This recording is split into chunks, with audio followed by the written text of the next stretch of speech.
নরসিংদীর মাধবদীতে ইসলামী আন্দোলনের উদ্যোগে রমজানের স্বাগত মিছিল।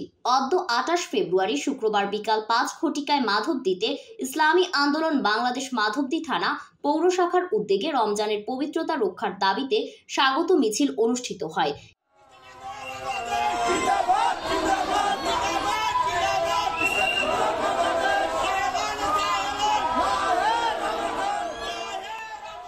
এ সময় তারা মাধবদী পৌরসভার বিভিন্ন এলাকা প্রদক্ষিণ করে।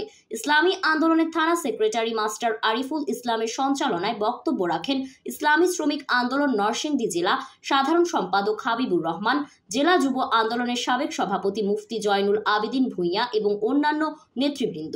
এ সময় অন্যান্যের মধ্যে উপস্থিত ছিলেন পৌর ইসলামী আন্দোলন সভাপতি আলহাস ইউনুস ভূঁইয়া, থানা শ্রমিক আন্দোলন সভাপতি মিরাজুল ইসলাম, থানা যুব আন্দোলন সভাপতি আব্দুল মোমেন, পৌর ইসলামী আন্দোলনের অর্থ সম্পাদক হুমায়ুন কবির, ওলামা মাশায়েখ আইম্মা পরিষদ নেতা মাওলানা ইয়াকুব ইসলাম পুরী এবং আরও অনেকে।